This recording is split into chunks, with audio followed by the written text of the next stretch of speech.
The signal went out into the darkness of space. It traveled past dead stars and empty worlds. It moved through clouds of gas and dust that had floated in silence.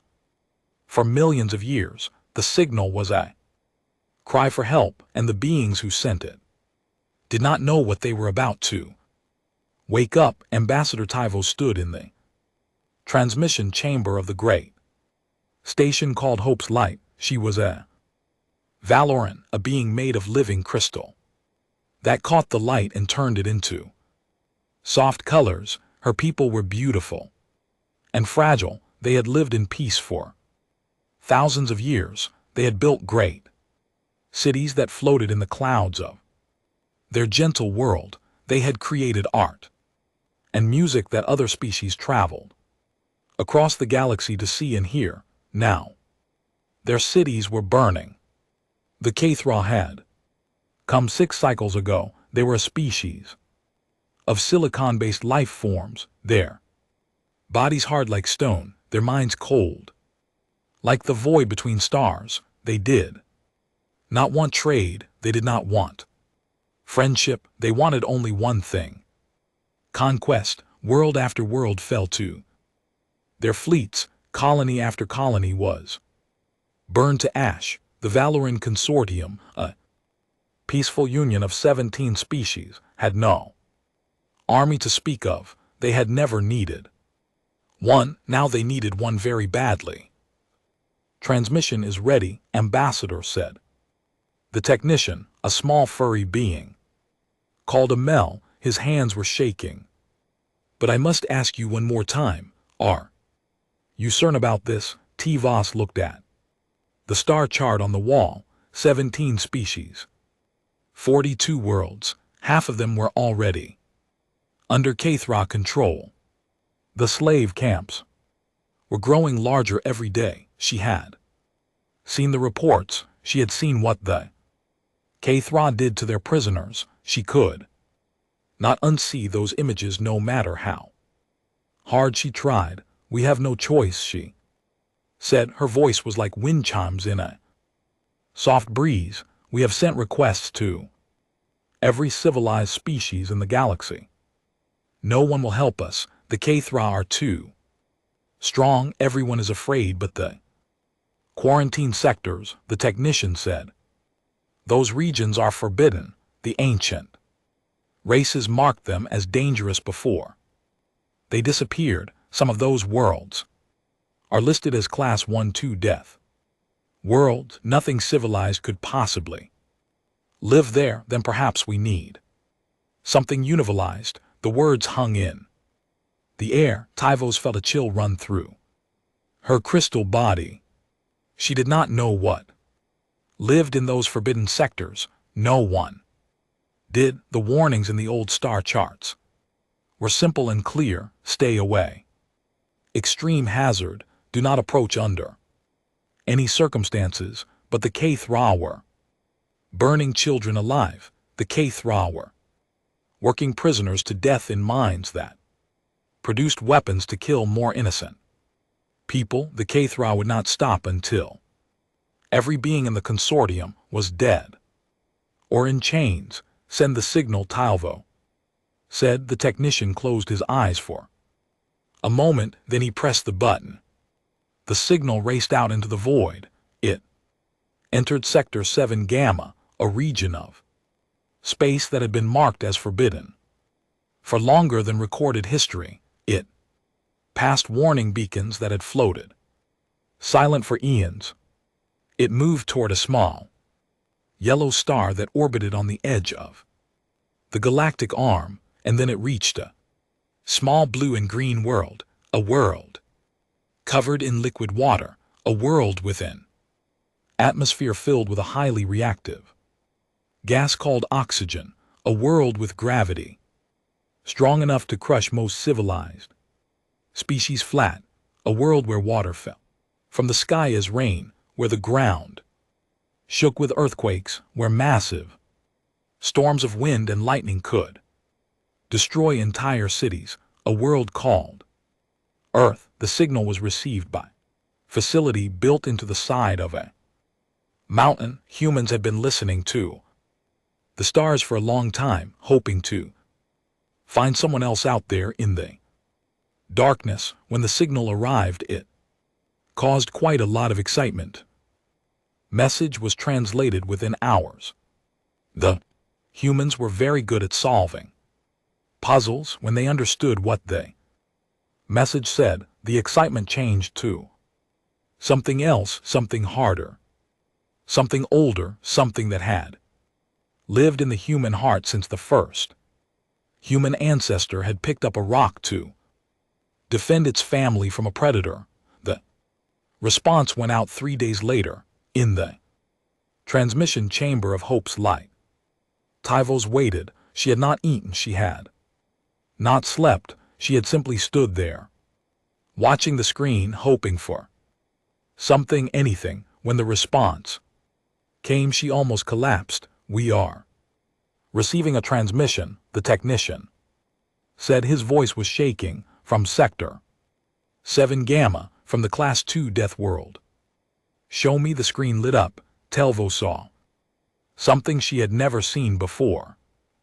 Vase.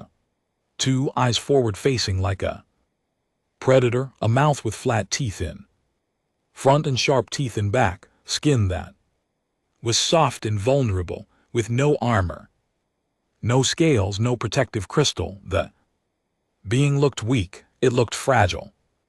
But its eyes, there was something in its eyes that made Tyvos take a step backward. The being spoke.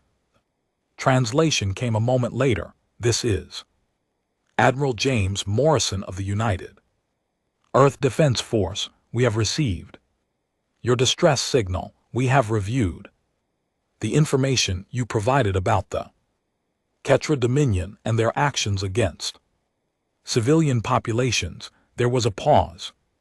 The human's jaw tightened. Something moved behind its eyes. Something dangerous. "We have some questions." The human continued. "The Kthra, are they the ones burning civilian colonies? Are they the ones running slave camps? Are they the ones killing children?" Telvo stepped forward. Her voice was barely a whisper.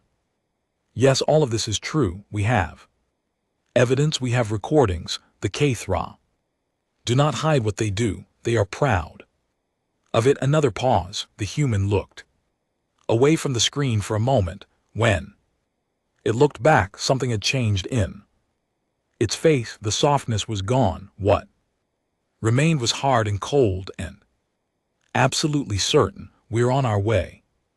Hold the line." The transmission ended.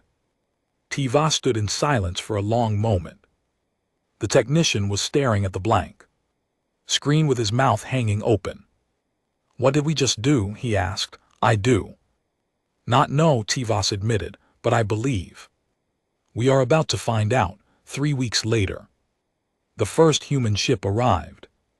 It came through the relay gate near the consortium's capital world. Every sensor in the system locked onto it. Immediately, Tivas was in the command center when the readings came in, and she did not understand what she was looking at. "This cannot be correct," said the sensor operator. "The ship's hull is made of iron and steel. The engines appear to be powered by controlled nuclear explosions. There is no shielding against cosmic radiation. Life support systems are primitive beyond belief. How do they survive?" Tilvus asked. "I do not know. According to these readings, the interior of that ship should be deadly to any civilized life form. The gravity alone would kill most of us within minutes." Communication request came through. Tyvos accepted it. A human face appeared on the screen. It was different from the first one she had seen. This human had darker skin and shorter hair. It was female according to the translation software. "This is Commander Elena Vasquez of the Terran frigate Defiance," the human said. "We are the advanced team. The main fleet is still being Assembled, we brought 200 soldiers to assess the situation and provide immediate assistance. Permission to dock. Permission granted, Telvo said. But I must warn you, Commander, our station's gravity is much lower than what you are used to. You may find it uncomfortable. The human made a sound. It took Tilvos a moment to realize it was laughter. Don't worry about us, Commander Vasquez said. We and LT Unk and GTLL manage. The humans came aboard Hope's Light an hour later. Telvos went to meet them along with representatives from several other consortium species. What they saw made them freeze in place. The humans were terrifying. They moved with a smooth, powerful grace that spoke of barely controlled strength. Each step they took seemed to shake the floor. They were wrapped in black armor that covered their soft bodies, but even through the armor their muscles were visible. They were the muscles of beings who had evolved in crushing gravity, who had survived by running down their prey until it collapsed from exhaustion, and their eyes scanned everything, missing nothing, evaluating every being and every corner with the cold efficiency of predators. Commander Vasquez stepped forward. She was not tall by human standards, but she towered over most of the consortium representatives. When she moved, it was like watching a weapon that had learned to walk. Ambassador Tivos, she said. Her voice was surprisingly soft. Thank you for having us. I understand you've been having some trouble with the Kthra. Trouble is not the word I would use, Tilvo said. They are exterminating us. Something flickered in the commander's eyes. Not anymore. Over the next several days, the humans were given full access to all information about the Kthra. They reviewed battle reports, casualty figures, and intelligence about enemy movements. They studied the recordings from destroyed colonies and liberated slave camps. Telvos watched the humans as they reviewed the evidence. She expected to see fear, or at least concern. The Kthra were a powerful enemy. Their technology was advanced. Their numbers were vast. Their cruelty was legendary. The humans did not look afraid. They looked angry. She saw Commander Vasquez watching a recording from the colony of Sarin 4. The recording showed Kthra soldiers dragging civilians from their homes. It showed them separating children from their parents. It showed what happened afterward. The commander's face did not move, but her hands resting on the table in front of her slowly curled into fists. The metal table creaked under the pressure. How many? She asked quietly. How many what? Tilvos asked. How many people have they killed total? All worlds, all species. Talvos consulted her data pad. Our estimates suggest approximately 800 million deaths since the war began. Another 300 million are currently enslaved. Commander Vasquez was silent for a long moment. When she spoke, her voice was very, very calm. Right, we're going to need more ships. The message went back to Earth. Response came quickly. The fleet is mobilizing, Commander Vasquez told TL Voss. The next day, full planetary commitment. Every nation on Earth is contributing. Forces will have 4,000 ships and 12 million soldiers within 6 months. Telvos could not process what she was hearing. 4,000 ships for a war that does not concern your people. Why would you do this? The commander looked at her with those predator eyes. It does concern us. The moment we saw what they were doing to innocent people, it became our business. But the cost, the lives you We'll lose, we cannot pay you back for this sacrifice. Commander Vasquez shook her head. We're not doing this for payment, we're doing this because it's right where I come from. When someone is hurting people who can't fight back, you stop them, you don't ask for anything in return, you just stop them. Tilvos did not understand. In her experience, species did not sacrifice themselves for strangers. There was always a trade, always a negotiation, always a price. I do not understand your people, she admitted. The commander smiled. It was not a soft smile. Most species don't. That's probably for the best. Word of the humans spread through the consortium like fire through dry grass.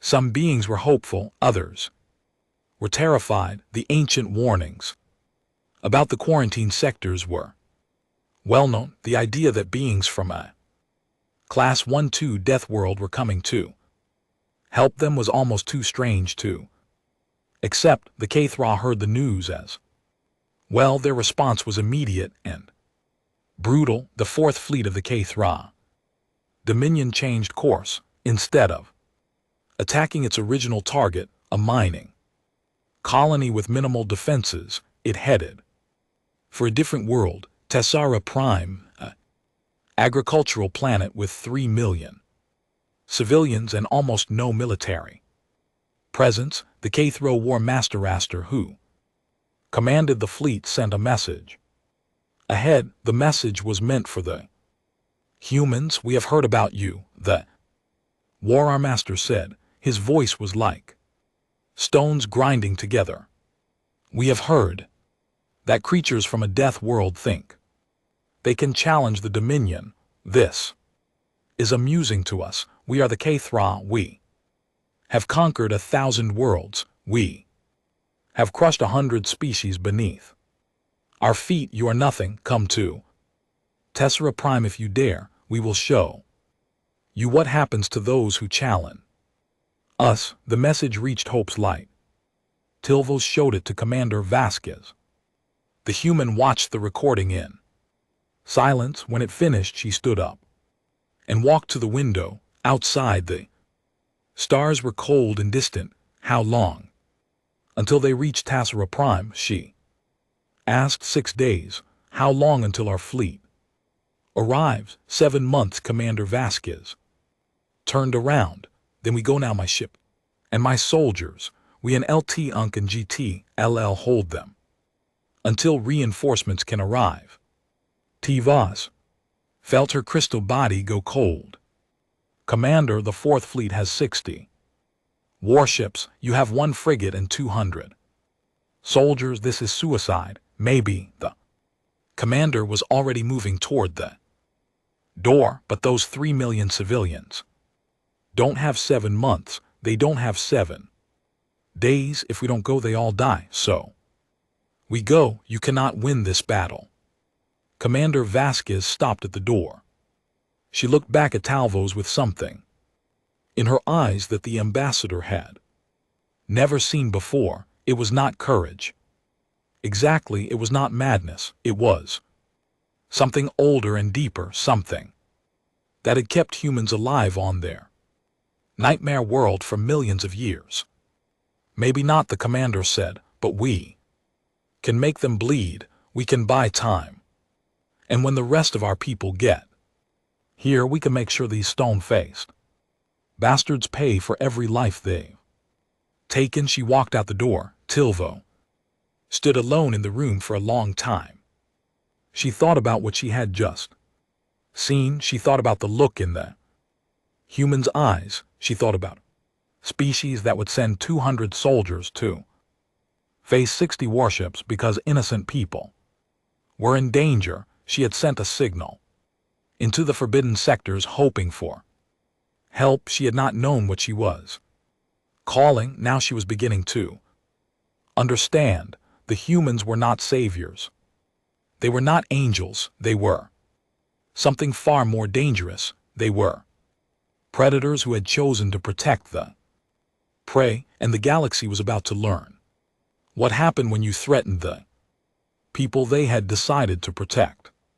Tilvas walked to the window and watched as the small human ship broke away from the station and accelerated toward the relay gate. It was such a tiny thing, such a fragile-looking vessel, heading toward a battle it could not possibly win, but somehow she felt something she had not felt in a very long time. She felt hope. The darkness was coming. The HFY were coming, but the humans were coming too, and somewhere deep in her heart, Telvos knew that the galaxy would never be the same. The frigate Defiance dropped out of hyperspace above Tassura Prime, with its engines burning hot and its weapons already charging. Commander Elena Vasquez stood on the bridge and looked at the world below. Green field stretched across the continents. Rivers sparkled in the sunlight. 3 million innocent people were down there going about their lives, not knowing that death was coming for them. Not if she could help it. Status report, she said. The HFY fleet will arrive in approximately 18 hours, Lieutenant Chen reported from the tactical station. 60 vessels confirmed, 12 heavy cruisers, 30 destroyers, 18 support ships. Enemy ground forces estimated at 50,000 soldiers. Vasquez nodded. The numbers were bad, very bad. 1 frigate against 60 warships, 200 soldiers against 50,000. Any sane commander would have turned around and run, but sanity was overrated. Time to reinforcements, she asked. Nearest consortium patrol is 3 weeks away. Our main fleet is still 7 months out. Then we have 18 hours to get ready. Vasquez turned to face her officers. They were young, most of them young and scared and very far from home. But they were human, and that meant something. Get me a channel to the planetary government and start preparing the drop pods. We're going down there. The governor of Tassura Prime was a Valoran named Sarah. When the communication came through from the human ship, he did not know what to expect. What he saw was a small human female with hard eyes and a calm voice. Governor Sarah, Commander Vasquez said. I am Commander Elena Vasquez of the United Earth Defense Force, the HFY. 4th Fleet is on its way to your world. They will arrive in 18 hours. My ship and my soldiers are here to help you defend your people. Governor Sarah felt his crystal body tremble. Commander, I have seen the reports about your species. I am grateful for your offer. But you have 1 ship, the HFY. Have 60. How can you possibly help us? We're going to make them fight for every inch of ground, every building, every street. We're going to make this invasion so painful that they'll think twice about ever doing it again. Vasquez leaned forward. But I need your help. I need you to start evacuating civilians from the major population centers. Get them into the countryside, into the mountains, anywhere away from the cities. Can you do that? Yes, we can do that. But what about you? What will you do? We're going to dig in and wait for them. When they come, we'll be ready. Governor Sarah looked at the human on his screen. He saw something in her eyes that he had never seen in any being before. It was certainty. Not hope, not bravery, but absolute, unwavering certainty. You know you cannot win, he said softly. You know you are going to die. Commander Vasquez smiled. It was a strange smile, sad and fierce at the same time. Everyone dies. Governor, what matters is what you do. Before that happens, now start moving your people. We don't have much time. The next 18 hours were chaos. Human drop Pods fell from the sky like metal rain.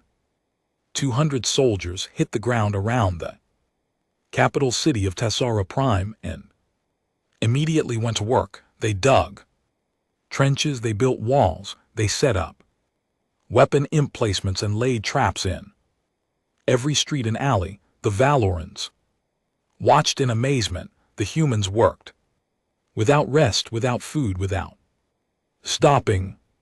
Their bodies moved with incredible efficiency, carrying loads that would have crushed any other species. They communicated with short, sharp sounds and quick hand signals. They worked together like parts of a single machine. Private First Class Marcus Cole was one of those soldiers. He was 23 years old, born in a small town in Texas, and he had never seen an alien before this mission. Now he was digging a trench on another world, getting ready to fight an enemy that outnumbered him 250 to 1. He should have been scared. He was scared, but underneath the fear there was something else, something hot and hard and angry. He had seen the recordings from the slave camps. He had seen what the HFY did to prisoners. He had seen children crying for parents who would never come back. No, that was not going to happen. Here, not while he was still breathing. Move it, Cole, Sergeant Rodriguez called out. Enemy fleet enters the system in 2 hours. I want these positions ready in 1. Yes, Sergeant. Marcus kept digging around him. His fellow soldiers did the same. They were scared, all of them, but they were also ready to fight, ready to die if necessary, ready to make the enemy pay for every step forward.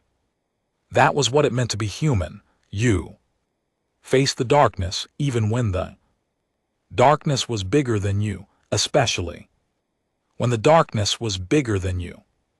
The HFY fleet dropped out of hyperspace with the confidence of predators who had never known defeat. Warm Master Keith Vivok stood on the bridge of his flagship and looked at the small world below. Another conquest, another species to be broken, another world to be claimed for the Dominion. Then his sensors detected the human ship. Keithvek made a sound that was as close to laughter as his species could produce. One ship. The Deathworlders had sent one ship to face his fleet. Either they were stupid or they were insane.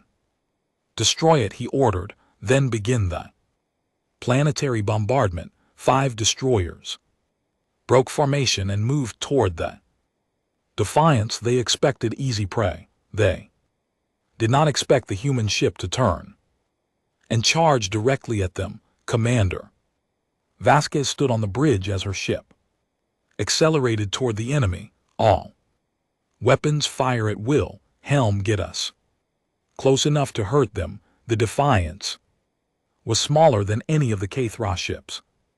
Its weapons were primitive by galactic standards. Its shields were weak and its hull was thin, but it was crude by humans, and humans were very good at finding ways to hurt things. The first HFY destroyer exploded as a spread of nuclear missiles punched through its shields and detonated against its hull.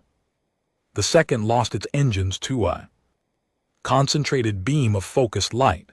The third found itself rammed by the Defiance at full speed, both ships shattering from the impact. Commander Vasquez picked herself up off the floor as alarms screamed throughout the ship.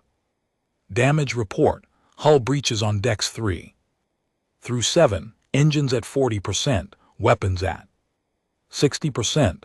Casualties are heavy. Can we still fight? Yes, ma'am. Then keep fighting. The Defiance limped away from the debris field, leaking atmosphere and trailing fire. But behind it, 3 HFY destroyers were dead and 2 more were crippled beyond repair. Warm Master HFY watched the battle with growing disbelief. One ship, one primitive ship, had destroyed 3 of his vessels and damaged 2 more. This was impossible. This could not be happening. All ships. Destroy that vessel immediately, he ordered, and begin landing troops. I want this planet taken before the sun sets. But the defiance was not done yet. 4 more hours, Commander Vasquez fought her ship through the enemy fleet. She hit and ran, using asteroids for cover, hiding in sensor shadows, striking at vulnerable targets and disappearing before the enemy could respond. She lost crew members with every engagement. She lost weapons and engines and pieces of her ship, but she kept fighting.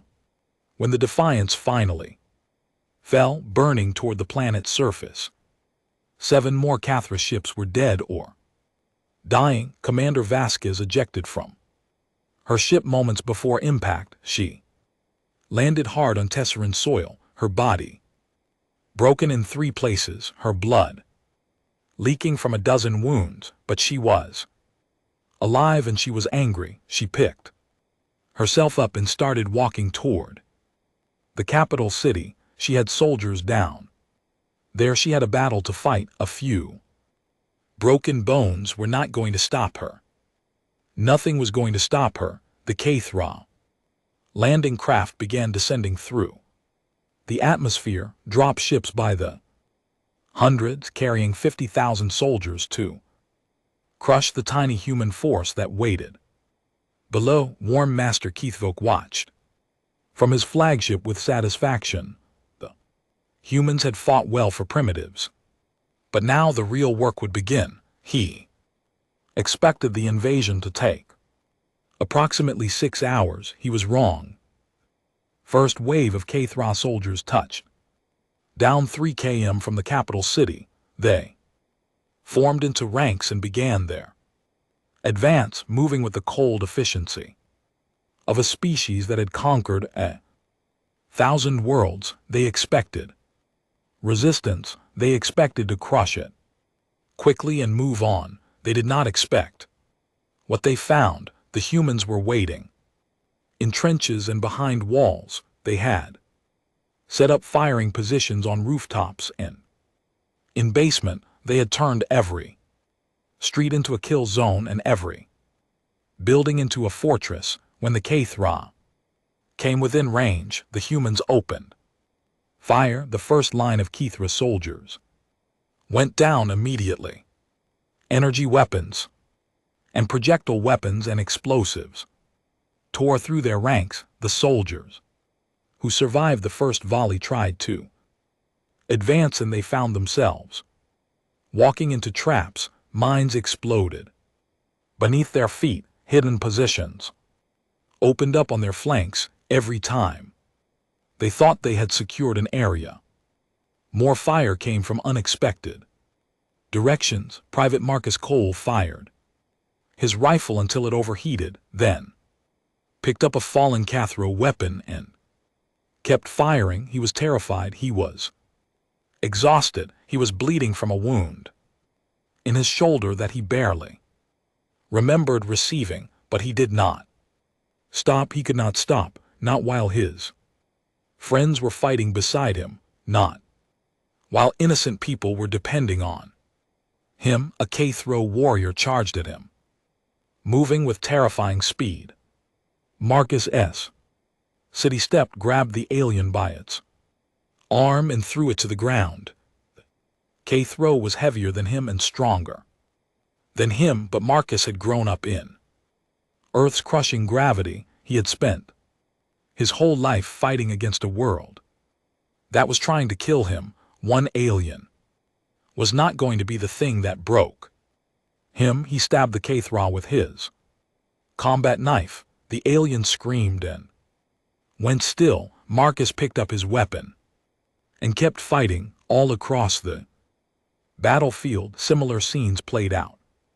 Humans fought like nothing the Cathra had ever seen. They took wounds that should have killed them and kept fighting. They fought in conditions that should have been impossible and kept fighting. They faced odds that should have broken any sane species and kept fighting. The HFY were used to enemies who ran, enemies who surrendered, enemies who broke and fled when the battle turned against them. The humans did not run. They did not surrender. They did not break. They just kept coming. Commander Vasquez arrived at the front line as the sun began to set.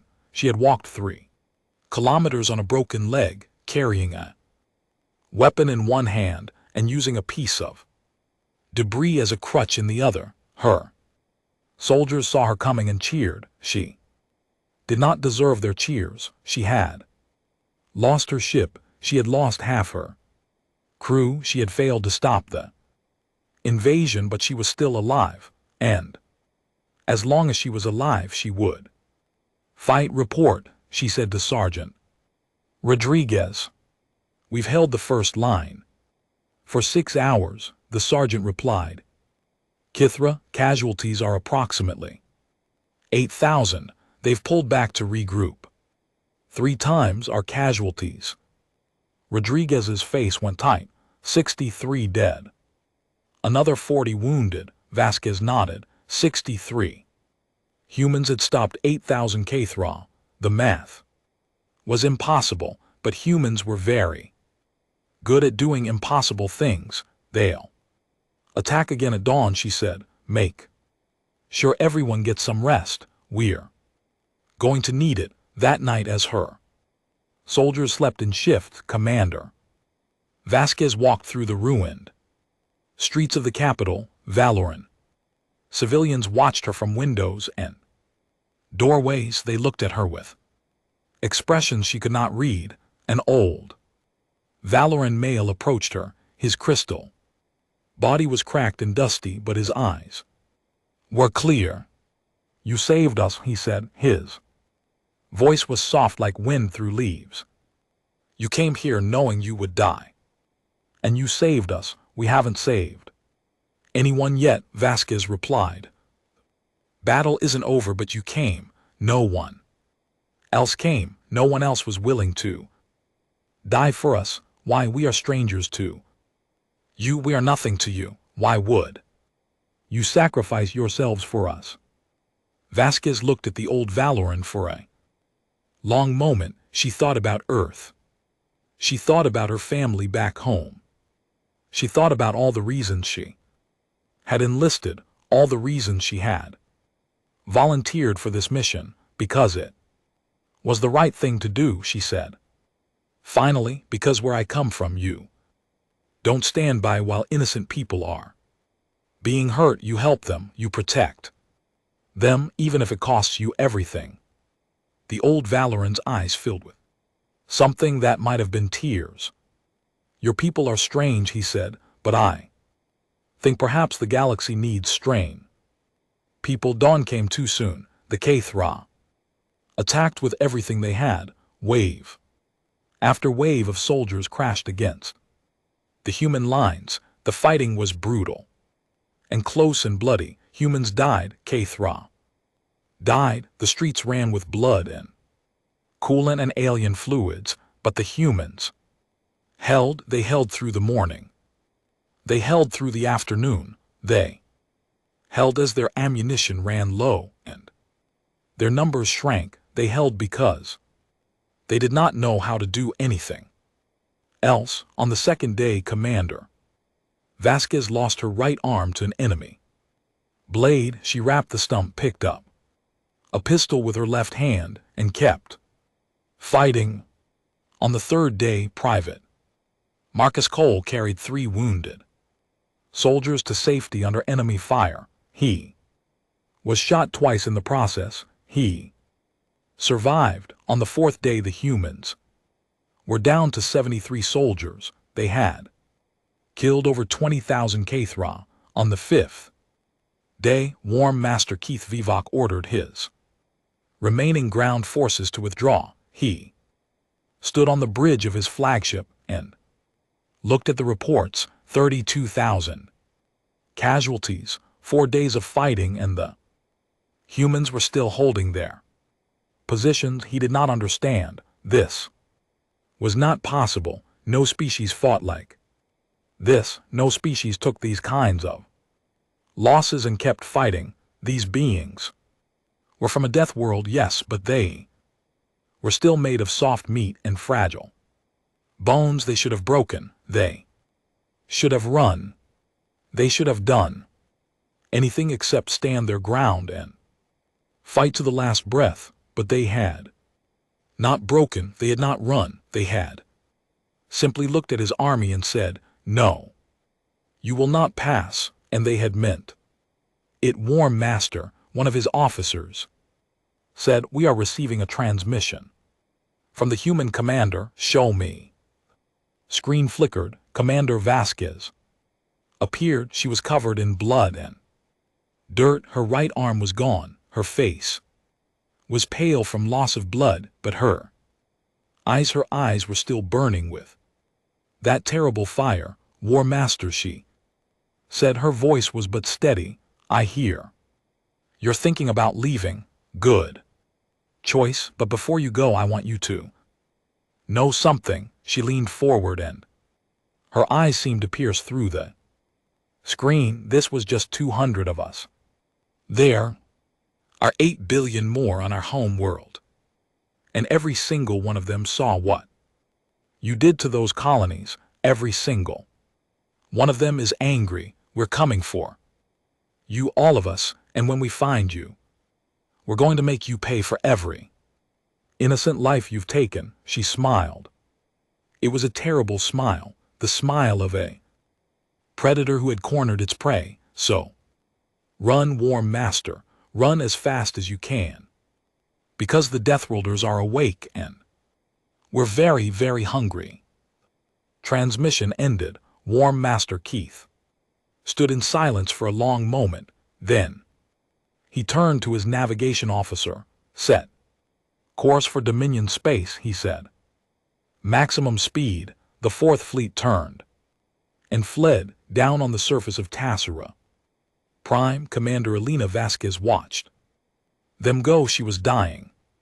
She knew that. Her body had given everything it had, and there was nothing left, but she had held. Her soldiers had held. 3 million civilians were safe. Sergeant Rodriguez appeared beside her. He was wounded too badly, but he was still standing there. "Running," he said. "We did it. We did it." Vasquez agreed. She looked up at the sky where the enemy ships were disappearing into the darkness. "Send a message to Earth. Tell them what happened here. Tell them the enemy is real and they can be beaten.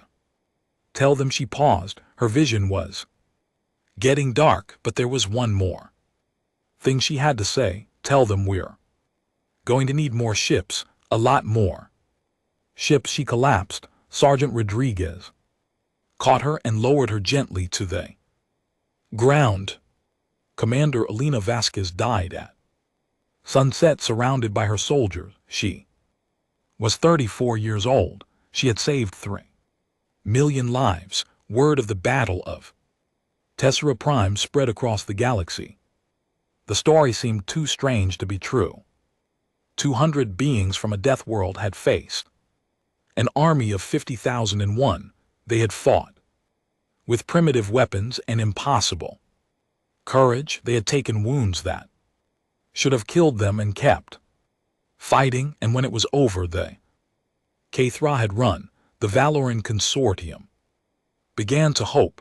The Cathra Dominion began to fear, and on a small blue world in a forbidden sector of space, 8 billion humans heard what had happened to their people. They heard about the colonies that burned. They heard about the children and slave camps. They heard about Commander Vasquez and her 200 soldiers who had died so that strangers could live, and something old and terrible woke up in the human heart. The factories began to run, the shipyards began to build, the soldiers began to train. A species that had spent centuries fighting itself finally found a common enemy. The Deathworlders were going to war, and the galaxy was about to learn what that meant. Earth had never been a united world. For all of its history, humans had divided themselves into tribes and nations. They had fought wars over land and resources and ideas. They had built walls between themselves and called the people on the other side enemies. All of that changed in one day. The news from Tessara Prime reached Earth on a Tuesday morning. Every screen on the planet showed the same images: Commander Vasquez and her 200 soldiers, the battle against impossible odds, the victory that cost them everything, and the recordings from the HFY colonies, the slave camps, the burning cities, the children screaming for help that never came. By Tuesday afternoon, old enemies were shaking hands. By Wednesday, nations that had not spoken in decades were making plans together. By Thursday, the factories that had been silent for years were roaring back to life. Admiral Chenal watched the transformation from his office in the United Earth Defense Force headquarters. He was 73 years old, veteran of Earth's last great war, a man who had seen the best and worst of his species. He had thought he would retire in peace, spending his last years teaching young officers and writing his memoirs. Now he was commanding the largest military mobilization in human history. General Morrison, his second in command, entered the office with a data pad full of reports. The numbers are in. Admiral, every nation on Earth has committed forces. We're looking at 4,000 ships and 12 million soldiers within 6 months. Chen nodded slowly. What about the factories running at full capacity? The old shipyards in orbit are being reactivated. New designs are being approved every day. The engineers are working around the clock. Morrison paused. Sir, I've never seen anything like this. Countries that were threatening each other with war last month are now sharing military secrets and manufacturing capacity. It's like the whole planet just decided to stop fighting itself because we found something worth fighting together. Chen stood up and walked to the window. Outside, he could see the lights of the city, millions of people going about their lives, trusting that their military would protect them. Did you see the recordings from those slave camps? Yes, sir. What did you feel? Morrison was quiet for a moment. Anger, the kind of anger that makes you want to burn something down. Now multiply that by 8 billion. Chen turned back to face his general. That's what we're working with. That's what we're going to unleash on the HFY. They made a terrible mistake. They thought we would be easy prey. They thought we would break and run. They didn't understand what they were waking up. And what is that, sir? Chen's eyes were hard and cold. The thing that makes us human, the thing that lets us push through pain and fear and impossible odds, the thing that makes us stand up and fight when everything says we should lie down and die. He picked up a picture from his desk. It showed Commander Vasquez smiling, taken before the mission. They call it many things: courage, stubbornness, madness, but I call it something simpler. What's that? Spite. Chen set the picture down. Pure, beautiful spite. The HFY hurt our people. They killed our soldiers, and now we're going to make them pay, not because it's smart, not because it's safe, but because we refuse to let them get away with it. That's what makes us dangerous. That's what makes us human.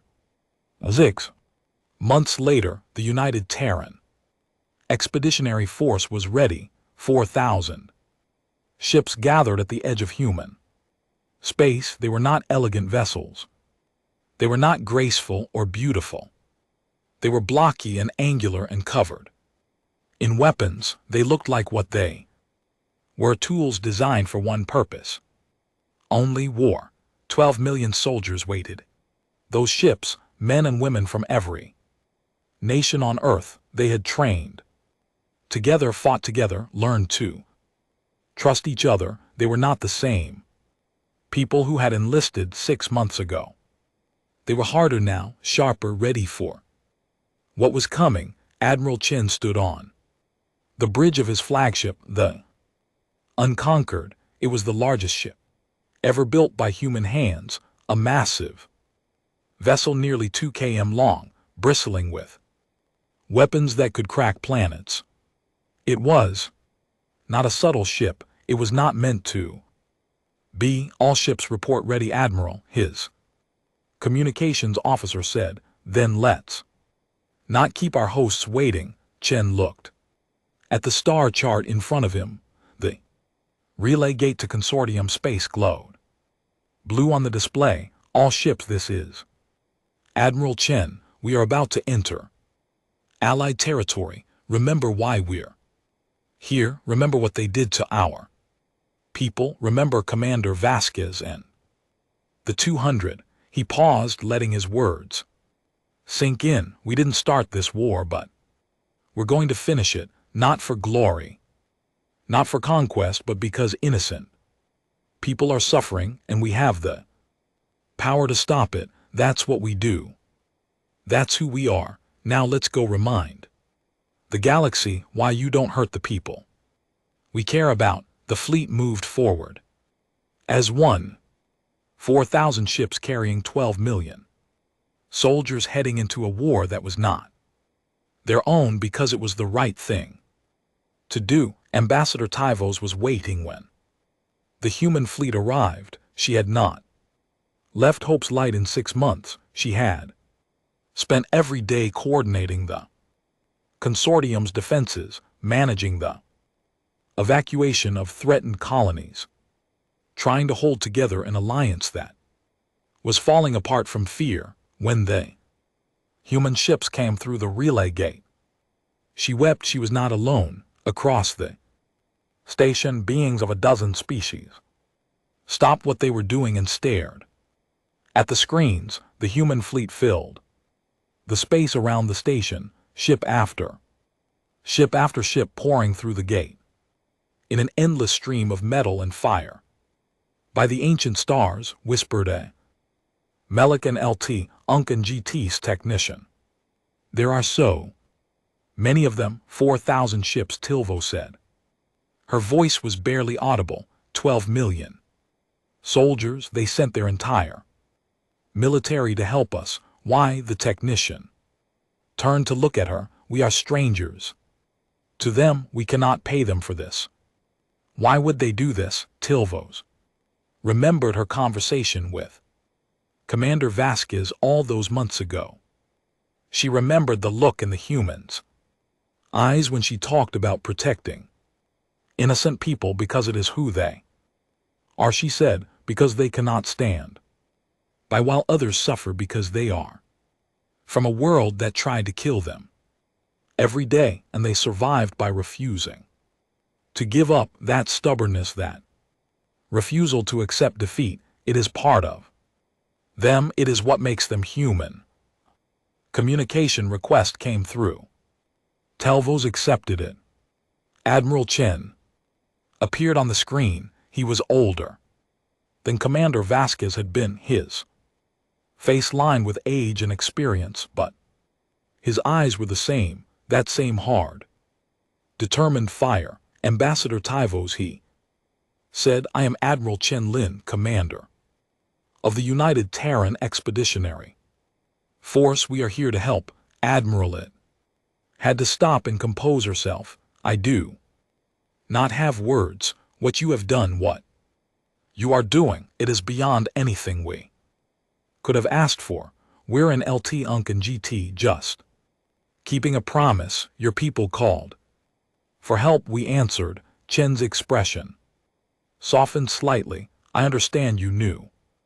Commander Vasquez, yes, she was. Remarkable. I had never met anyone like her. She was one of us and she died. Protecting your people, we're here to make sure that sacrifice meant something. Chen straightened. Now I need everything you have on K-Thra positions, fleet movements and defensive capabilities. We have a war to win. Over the next several weeks, the human fleet began its campaign. They did not fight like the consortium expected.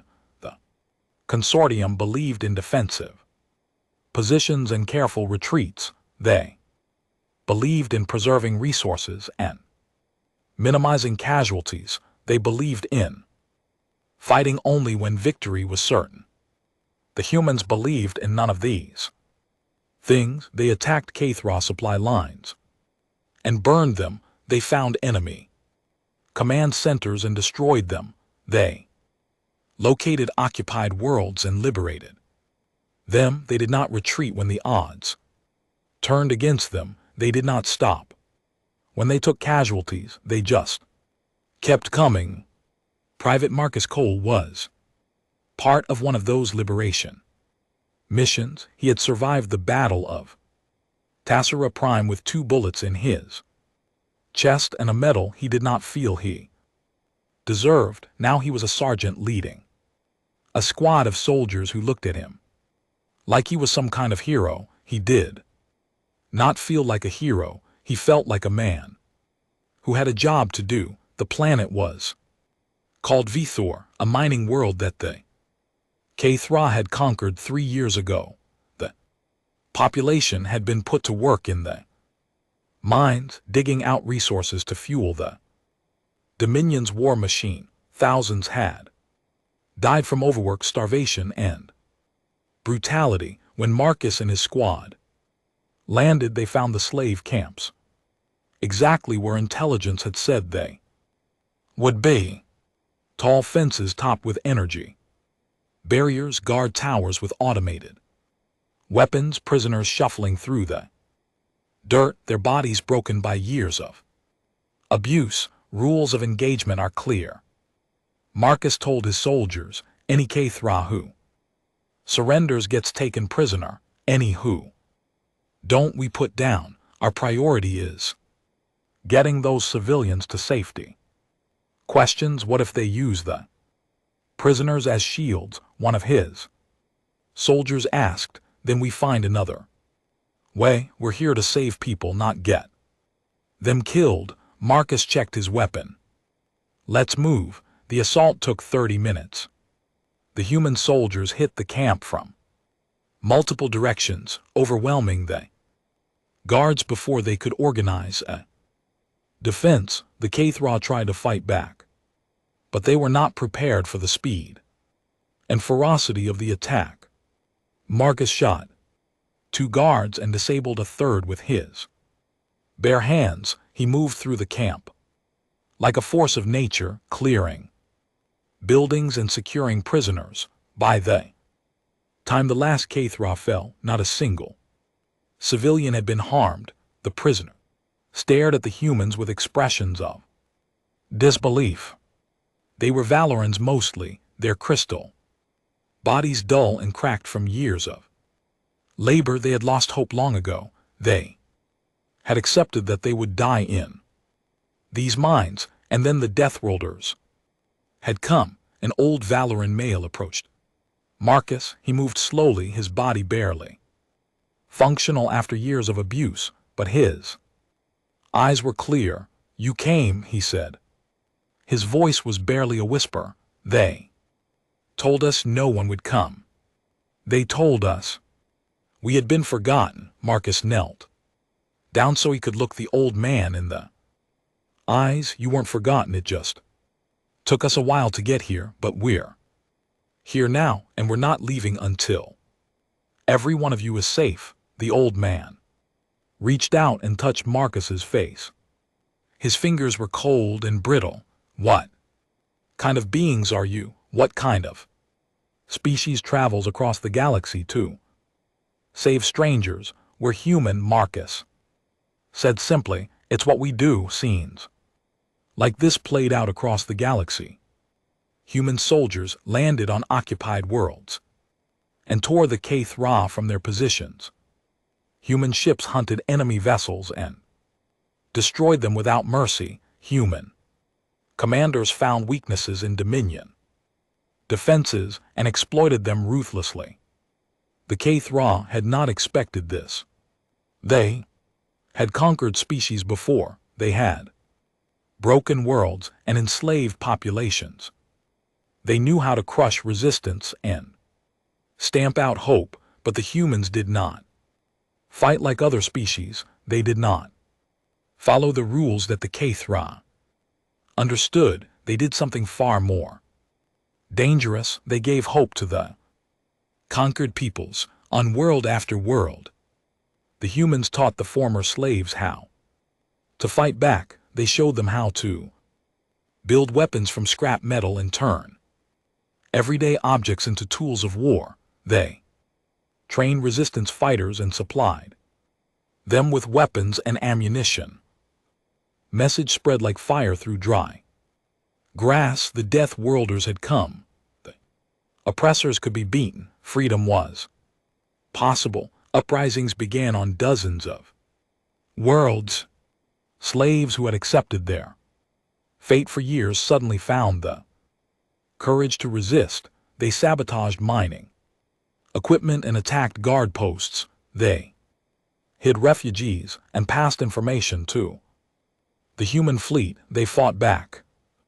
HFY Dominion had held its empire together through fear. Now that fear was directed at something else entirely, and fear was not enough to hold back the tide. Admiral Chen watched the strategic display in his command center. The map showed HFY territory as red, Consortium territory as blue, and liberated worlds as green. 6 months ago, the red had been spreading. Now it was shrinking. Latest reports, Admiral General Morrison said, we've liberated 47 worlds. Enemy fleet losses are approximately 2,000 vessels. Ground forces losses exceed 300,000. Our losses 112 ships, approximately 50,000 soldiers. Chen nodded. The ratio was unsustainable for the HFY. They were losing ships and soldiers faster than they could replace them. Their supply lines were being cut. Their conquered populations were rising up against them. But the war was not over yet. What about their home world? Chen asked. HFY Prime heavily defended. Their remaining fleet has consolidated. Their estimates suggest 600 warships in orbit, plus orbital defense platforms and ground-based weapons. They've pulled back everything they have. They're getting ready for a last stand. Yes, sir, and our intelligence suggests they're mobilizing every able-bodied citizen for the defense. They're preparing for us. Chen stood up and walked to the map. He looked at the red dot that marked HFY Prime, the heart of the enemy, the source of all this suffering. We didn't come here just to win some battles, he said quietly. We came here to end this once and for all. As long as the Dominion exists, there'll be a threat. They'll rebuild, they'll rearm, and in 100 years, they'll do this all over again to some other innocent species. Sir, an assault on HFY Prime would be costly, very costly. I know. Chen turned to face his general, but some things are worth the cost. Commander Vasquez understood that. So did the 200 soldiers who died with her. They knew they couldn't win, but they fought anyway, because some things are more important than survival. He looked back at the map. Send orders to the fleet. We rest for 1 month, rearm, resupply, reinforce. And then we go to HFY Prime. We finish This General Morrison saluted. Yes, sir. The month passed quickly. Ships were repaired and restocked. New soldiers arrived from Earth to replace those who had fallen. The human fleet, battered but unbroken, prepared for the final battle. Ambassador Telvos came to see Admiral Chen before the fleet departed. She stood in his office, her crystal body shimmering with nervous light. Admiral, she said, I must ask you something. The battle ahead will be terrible. You will lose many of your people. Why do you continue? You have already done more than we ever asked. You have liberated dozens of worlds. You have saved millions of lives. Why risk everything in one final assault? Chen considered the question for a long moment. Then he spoke. When I was a young officer, my grandfather told me a story. He said that when he was a boy, there was a terrible war on Earth. Millions of people were killed. Cities were destroyed. The world almost ended. And when it was over, people said never again. They said they would never let something like that happen again. He paused, but it did happen again and again, because people forgot. They got comfortable. They convinced themselves that evil was far away and wouldn't touch them, and every time innocent people paid the price. He turned to face the ambassador. We're not going to make that mistake here. We're not going to leave the HFY Dominion intact and hope they'll change. We're going to tear it down, root and stem.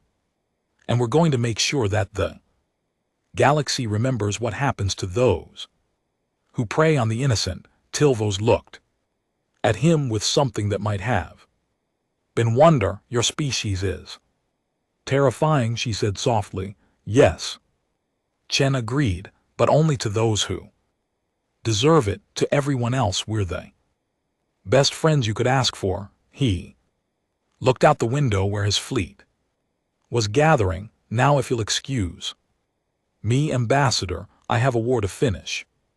The fleet departed 2 days later, 4,000 ships carrying 12 million soldiers, heading toward the enemy's heart. They left behind a galaxy that was watching, a galaxy that was hoping, a galaxy that was waiting to see what would happen. When the Deathworlders reached HFY Prime, they would not have to wait long. The final battle was coming. And when it was over, nothing would ever be the same. The supreme hierarch of the HFY Dominion had never known fear. He had ruled his species for 300 years. He had conquered 1,000 worlds and crushed 100 species beneath his feet. He had watched civilizations burn and felt nothing but satisfaction. Now, for the first time in his long life, he was afraid. He stood in his throne room on HFY Prime, surrounded by advisors and generals who looked just as frightened as he felt. The holographic display in the center of the room showed the human fleet approaching, 4,000 ships, 12 million soldiers coming for him. How did this happen? He asked. His voice was like grinding stone, but there was a tremor in it that had never been there before.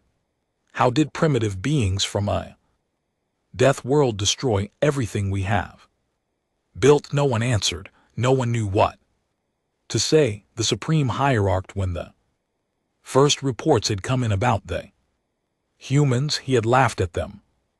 Soft-skinned creatures with no armor and no natural weapons. They came from a world of crushing gravity and poisonous air. Yes, but they were still just animals. They would break like all the others. They had not broken. They had killed Warm Master Keith. They had liberated 50 worlds. They had destroyed 2,000 ships and killed 500,000 soldiers. They had turned his empire of fear into an empire of ashes.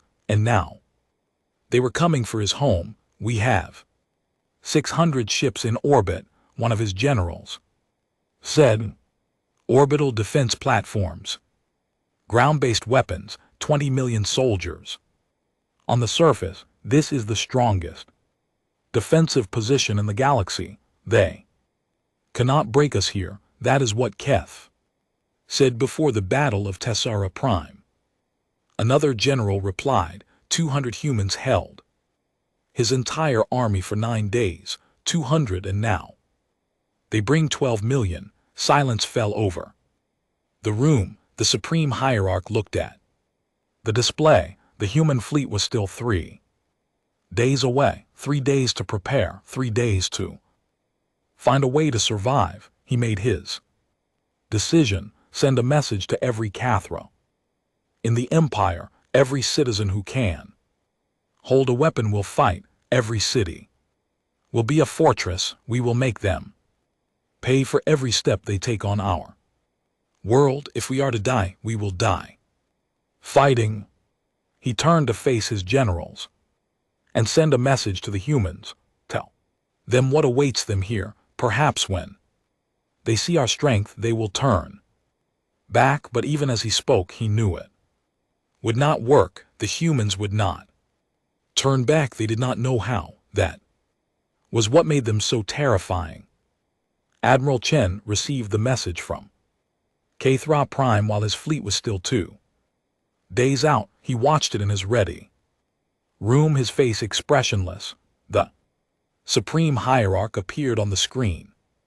He was massive, nearly 3 m tall, his body made of dark silicon that seemed to absorb light. His eyes glowed with cold fire. Humans, the Supreme Hierarch said, you have come far. You have won many battles, but your journey ends here. Cathra Prime is defended by 600 warships and 20 million soldiers. Every citizen of our world will fight to the death. If you attack us, you will be destroyed. Turn back now, and we may yet find a way to end this war. Continue and you will find only death. The message ended. General Morrison looked at Admiral Chen. Sir, what do we do? Chen was quiet for a long moment. He thought about Commander Vasquez. He thought about the 200 soldiers who had died at Tessara Prime. He thought about the billions of innocent people who had suffered under Keith's rule. Then he pressed a button and began recording his response. Supreme Hierarch, I have received your message. I understand your warning, and I am going to explain to you very clearly why it does not matter. He leaned forward. We are not here because we want glory. We are not here because we want territory.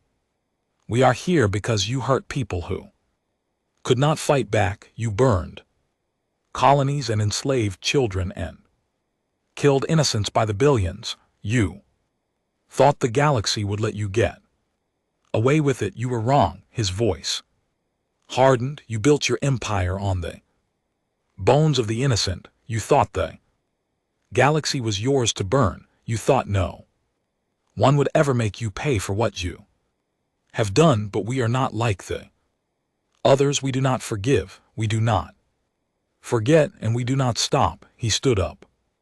You have 600 ships. We have 4,000. You have 20 million soldiers. We have 12 million, but ours have killed 500,000 of yours already. Your citizens will fight to the death. Good, that saves us the trouble of finding them.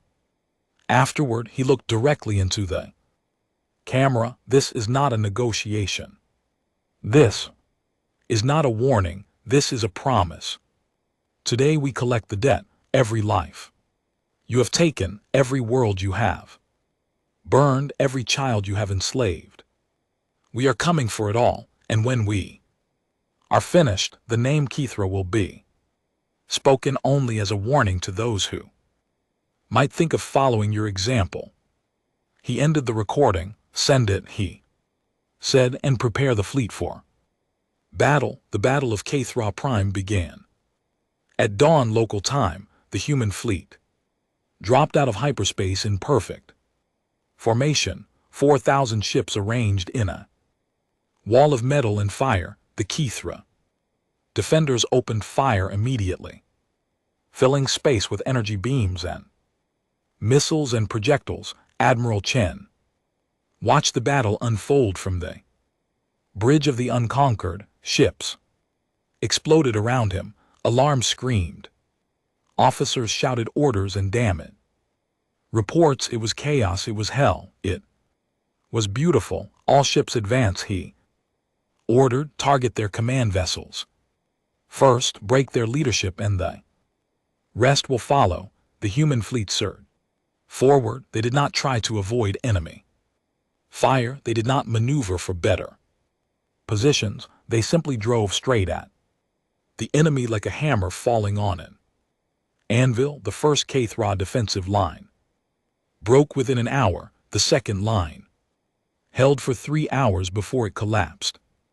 The third line, anchored by the massive orbital defense platforms, took 2 full days to crack. Human ships died by the hundred. Thousands of soldiers perished in the vacuum of space, but the humans did not stop. They could not stop. On the third day, Admiral Chen ordered the drop pods deployed.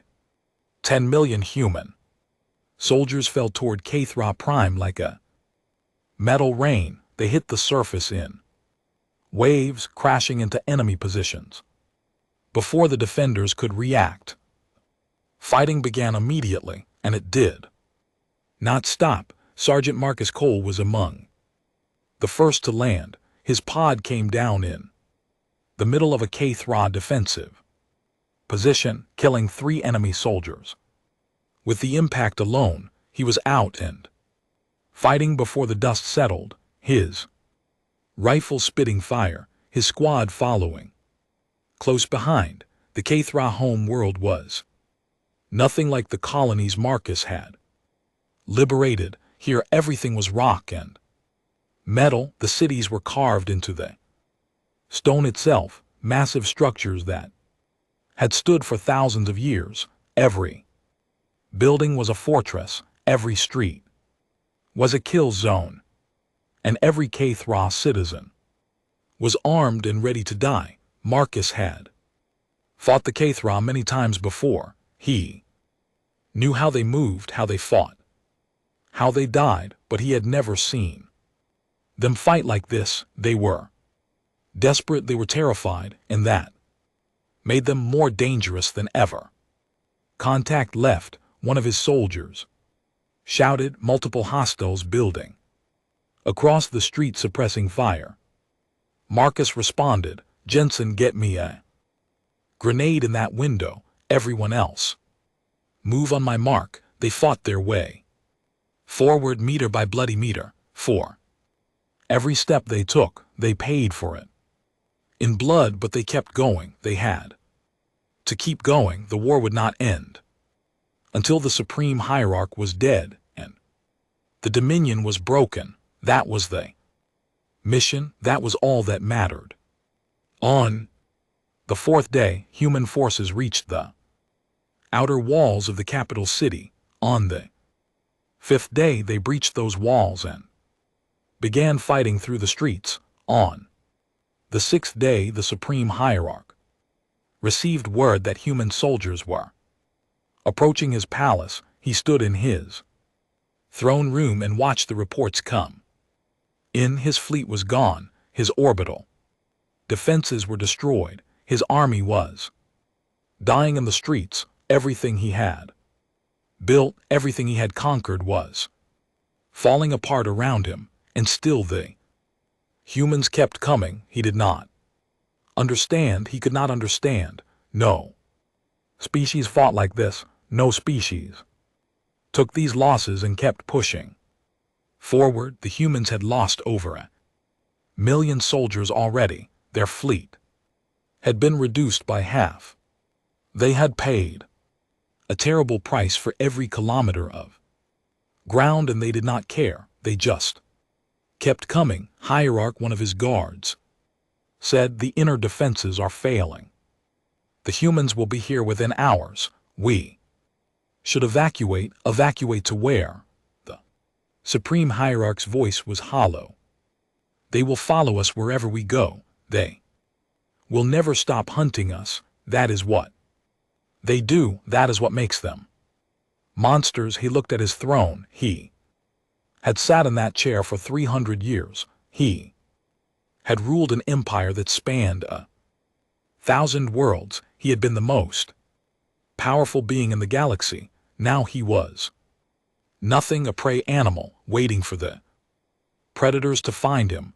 No, he said quietly, I will not run. I will meet them here.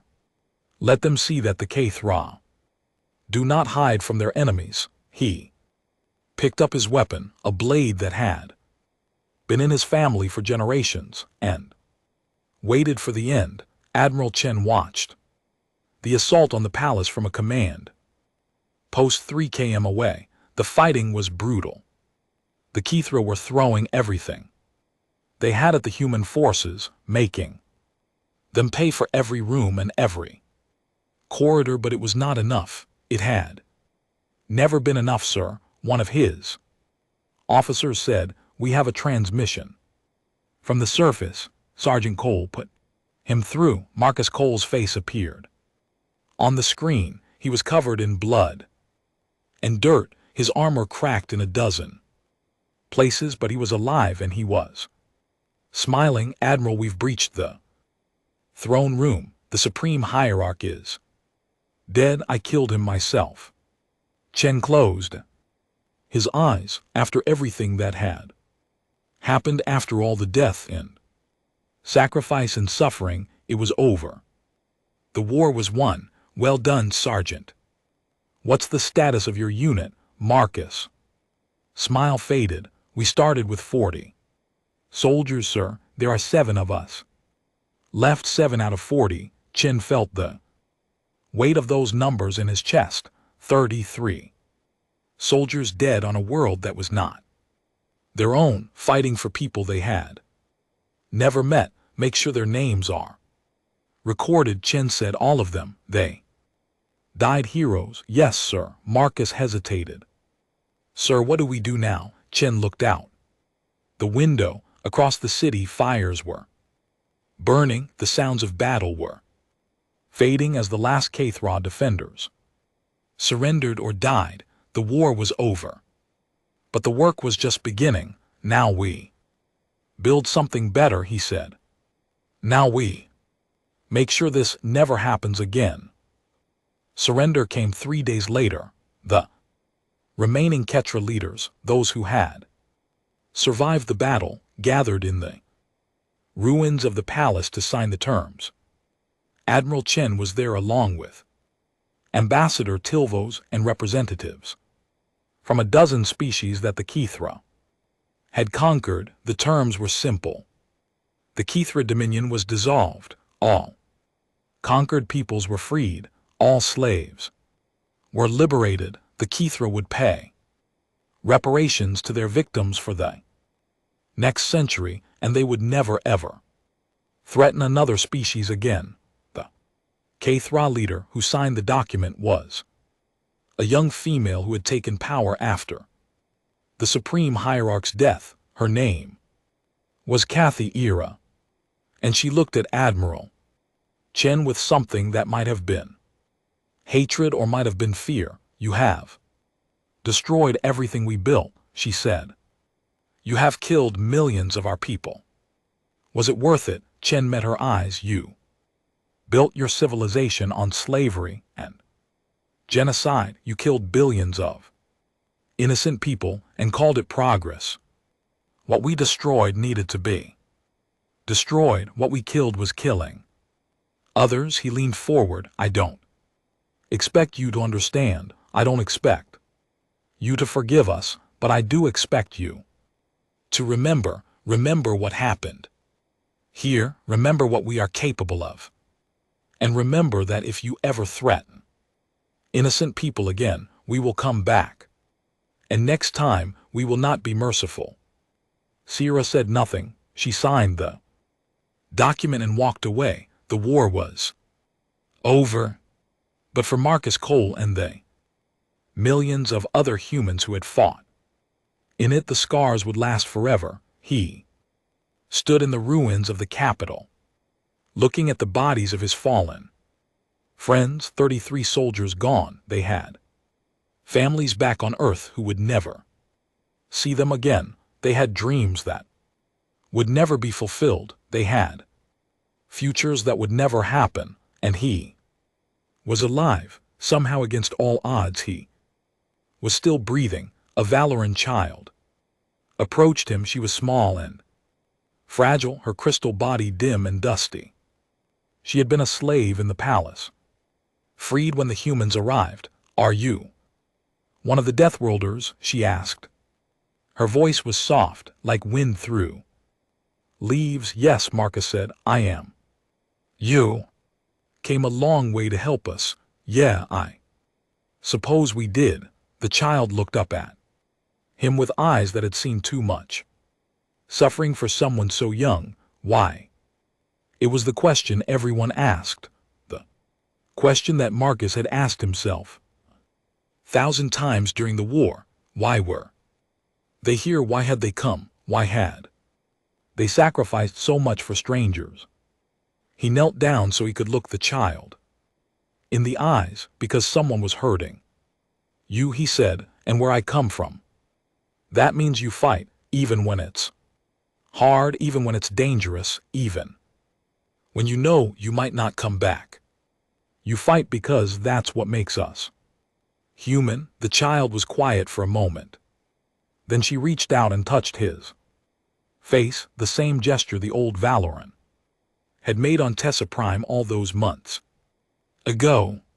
"Thank you," she said. "Thank you for coming." Marcus felt something break inside him, all the pain, all the loss, all the death he had witnessed over the past year. It all came crashing down at once. He pulled the child into a hug, holding her gently, afraid he might break her fragile body. "You're welcome," he whispered. "You're welcome." Above them the sky was clearing. The smoke was beginning to fade, and somewhere far away a small blue world continued its endless journey around a yellow star. Earth home, the place where monsters came from, the place where heroes came from too. The war was over. The HFY Dominion had fallen. The galaxy would never be the same. But Marcus Cole, sergeant in the United Terran Expeditionary Force, did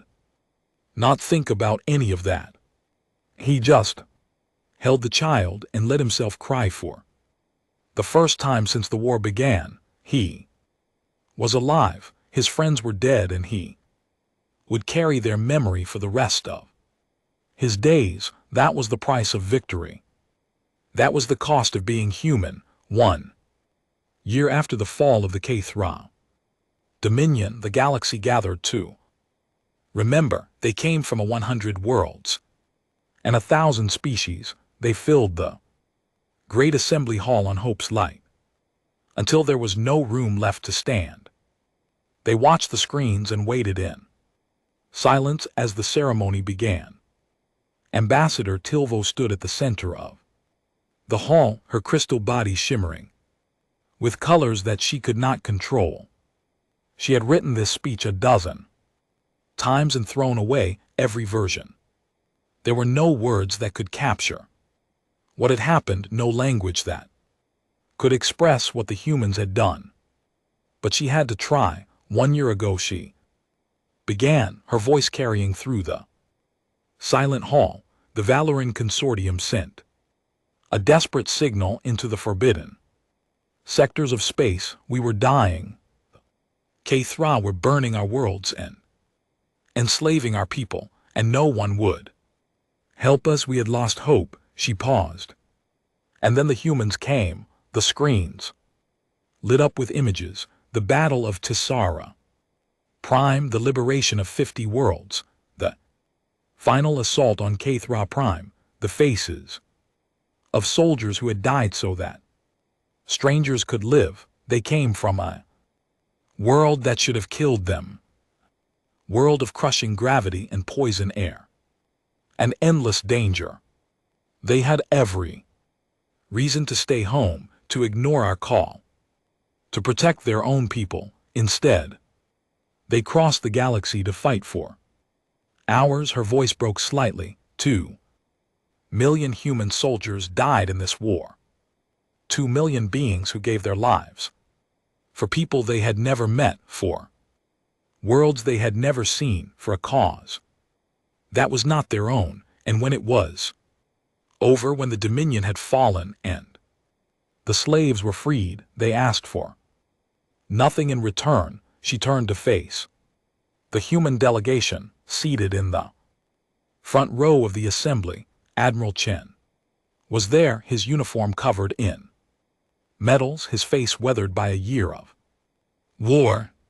Beside him sat Sergeant Marcus Cole, who had become something of a legend among the liberated peoples, and in the seats behind them were representatives from every nation on Earth, united for the first time in human history. We have debated long among ourselves about how to honor your sacrifice, Telvo said. We have considered monuments and holidays and titles, but in the end we realized that none of these things would be enough.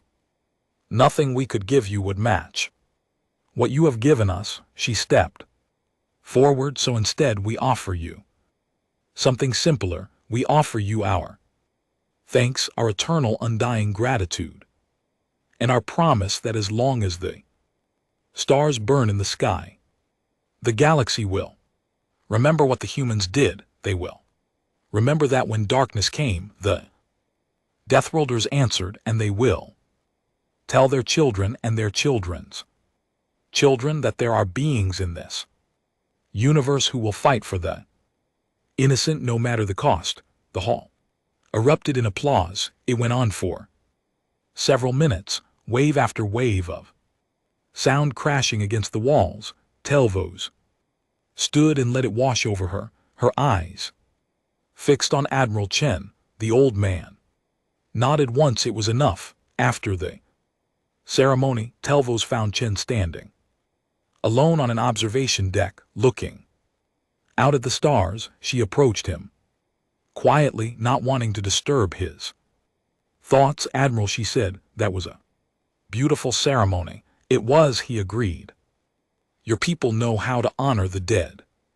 We learned from your people. Telvos hesitated. May I ask you something? Of course, the consortium has offered your species a seat on the High Council, territory in the richest sectors of space, trading rights that would make Earth wealthy beyond imagination, and you have refused it all. Why? Chen was quiet for a long moment. When he spoke, his voice was tired. We didn't come here for rewards. We didn't fight this war for territory or wealth. We came because innocent people were suffering and we had the power to stop it. That's all.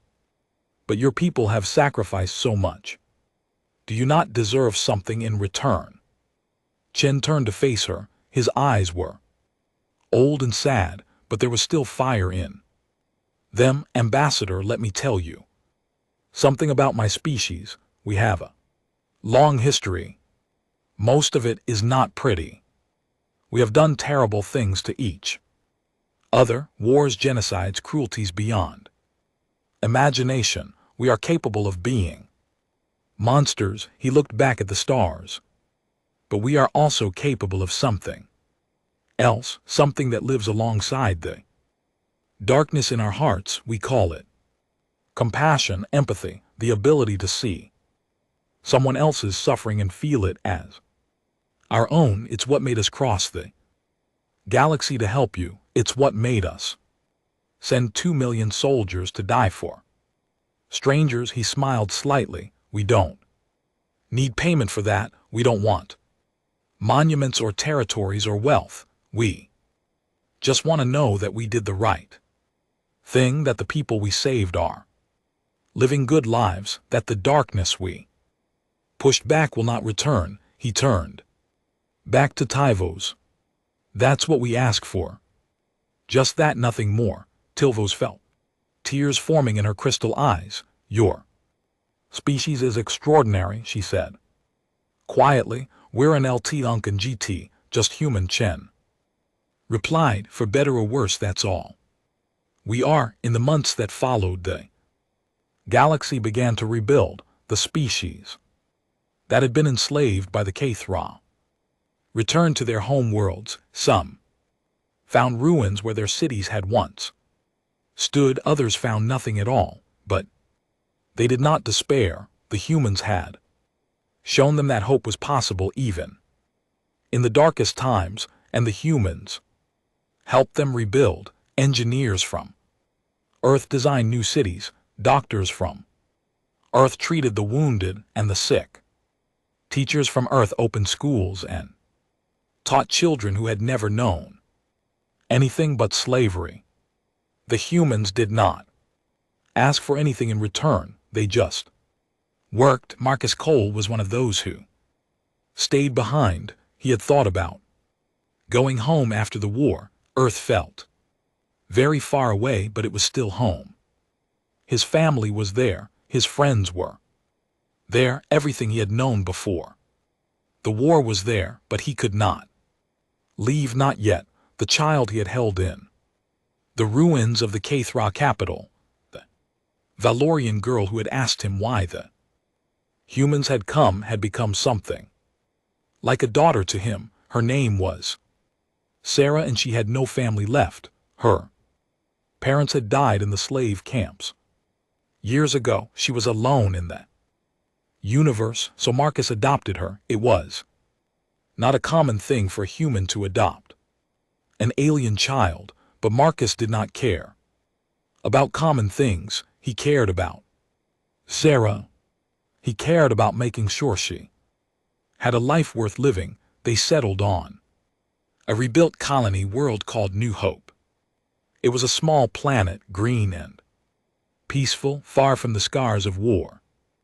Marcus opened a small repair shop and spent his days fixing machines and talking to neighbors. Sarah went to school and made friends, and slowly, day by day, began to heal. One evening, as they sat together watching the sunset, Sarah asked him a question. Father, she said. She had started calling him that few months ago, and it still made his heart swell every time he heard it. Do you ever regret coming here, leaving Earth, fighting in the war? Marcus thought about the question for a long time.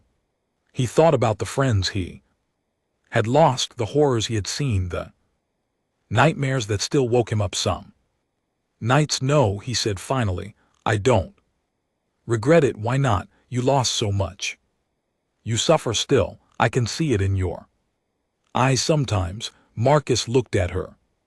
She was growing tall, her crystal body beginning to glow with the soft colors of maturity. She was beautiful and kind and full of hope. She was everything the HFY had tried to destroy. Because of you, he said, because of all the people like you who are alive today, because we came. Every time I see you smile, every time I watch you play with your friends, every time I hear you laugh, I know it was worth it, all of it, every battle, every wound, every friend I lost. He put his arm around her. That's what we fight for.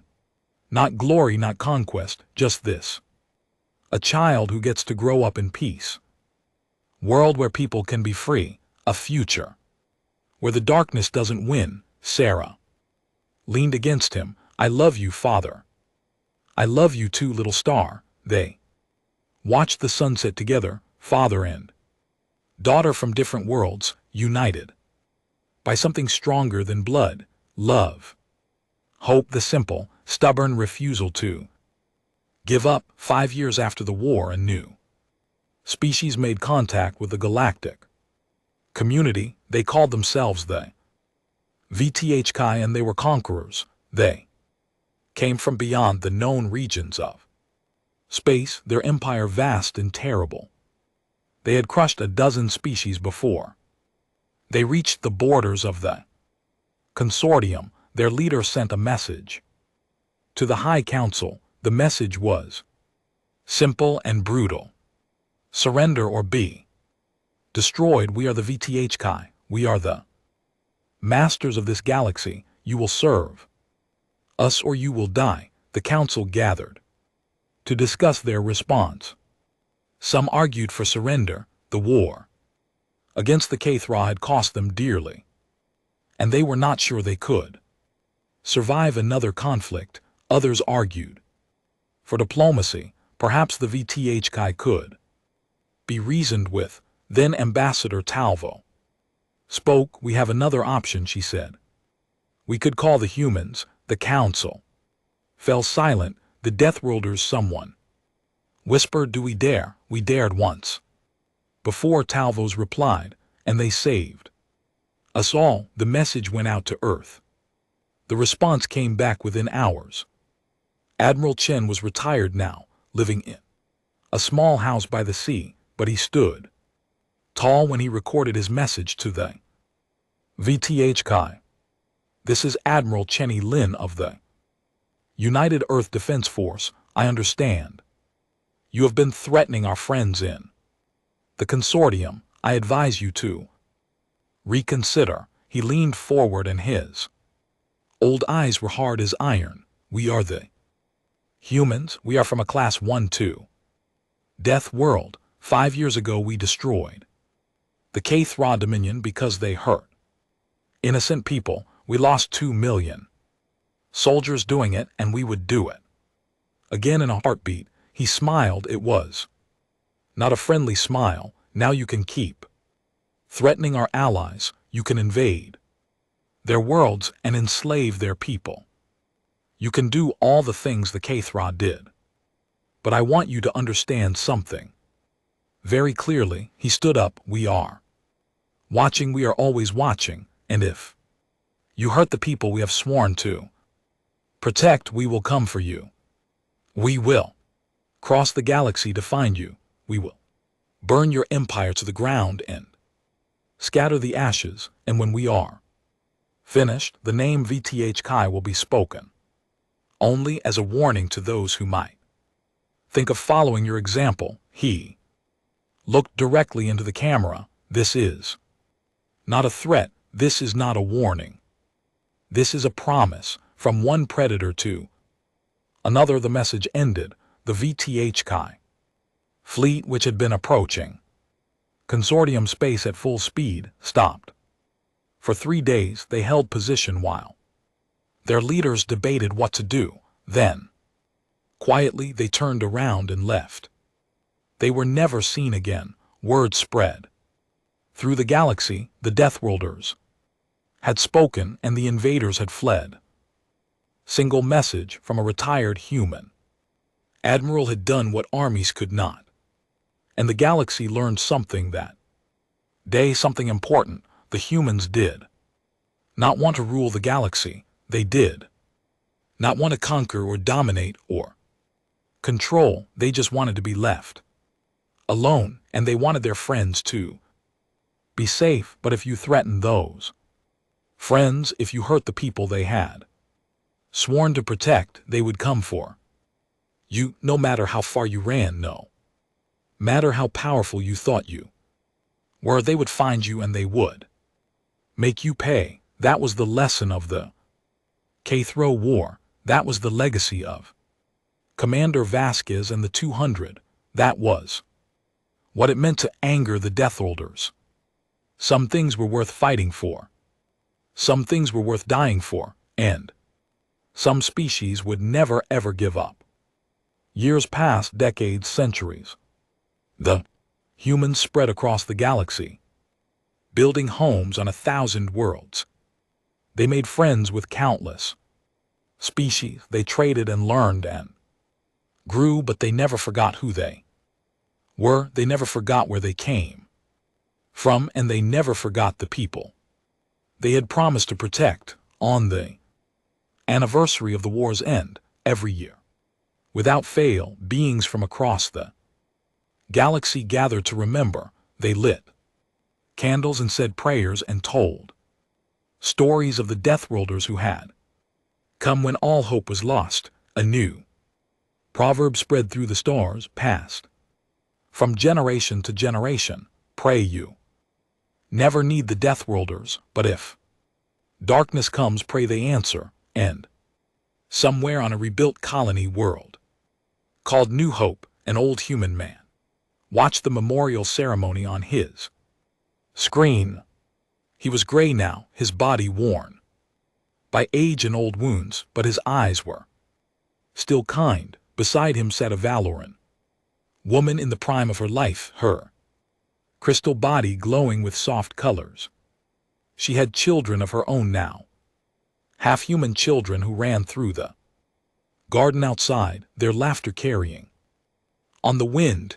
Grandfather, one of them, called. Tell us the story again. Tell us about the war. Marcus Cole smiled. It was an old smile full of memories, both painful and precious. Come here, he said. Sit down. Let me tell you about Commander Vasquez and the 200. Let me tell you about the day the humans answered the call. The children gathered around him, their faces bright with wonder, and Marcus began to speak. He told them about the signal that went out into the darkness. He told them about the Deathworlders who heard it and answered. He told them about battles fought and friends lost and a galaxy saved. He told them about what it meant to be human, to fight for the innocent, to protect the weak, to never ever give up. And as the stars burned bright above them, the children listened with wide eyes, and they understood this was their heritage, this was their legacy, this was what it meant to be descended from the beings who had answered the call. The Deathworlders, the humans, the species that had made the galaxy shake. And somewhere in the endless darkness of space, other predator empires heard the old stories. They looked at their star charts, found the small yellow sun marked Sol, and remembered what had happened to the Kthra, what had happened to the VTH Kai. They remembered, and they made a decision. They erased their invasion plans. They turned their fleets around. They left the humans and their allies alone, because some lessons only had to be taught once, and the lesson of the Deathworlders was written in fire and blood across the stars. Some worlds were not meant to be conquered, some species were not meant to be prey, and when the humans marched to war, even the stars trembled.